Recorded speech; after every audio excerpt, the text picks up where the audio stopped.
Hello everybody, today I will talk something about the working process of the mass spectrometer, which can help identify the amounts and types of the particle present in the sample by measuring the mass to charge ratio and abundance.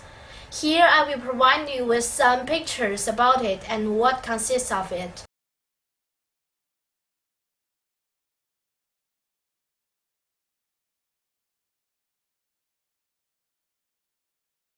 It looks easy, doesn't it?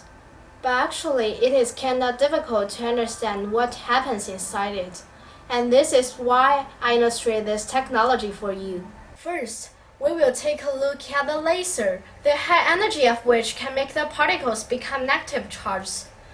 Later, as soon as the particles are charged, they will go on their journey in the uniform electric field, which can accelerate them and give them an initial velocity to move in the uniform magnetic field.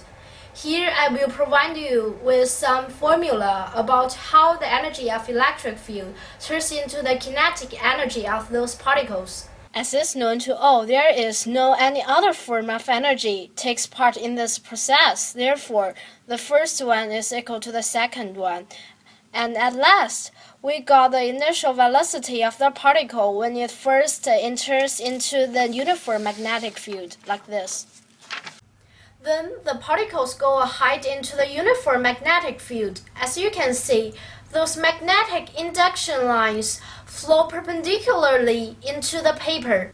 According to Fleming's left-hand rule, when current flows in a wire, an external magnetic field is applied across that flow. The wire experiences a force perpendicular both to that field and to the direction of the current flow. We can place our hand like this, keep our thumb perpendicular to our palm.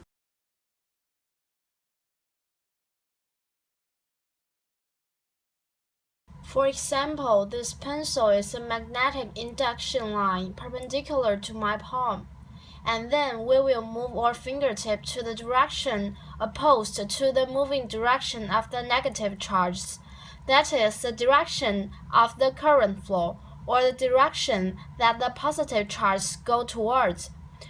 Now the Lorentz force, or the magnetic force, is perpendicular both to that field and to the direction of the current flow. As the Lorentz force is perpendicular to the moving direction of the particle, it doesn't do any work. And this motion is defined as a uniform circular motion. The following formulas illustrate the motion and lead us to our conclusion. The first formula is about the centripetal force. The second formula is about Lorentz force.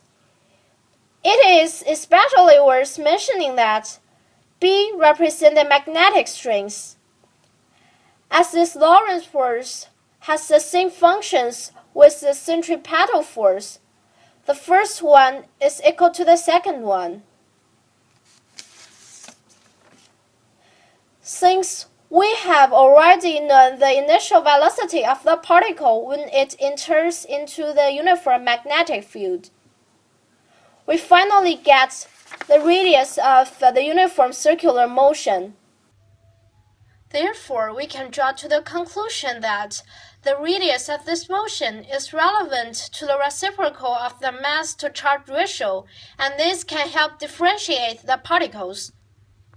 In chemistry, this technology can be used to select different isotopes or examine the mass of particles because of various mass-to-charge ratio of different particles.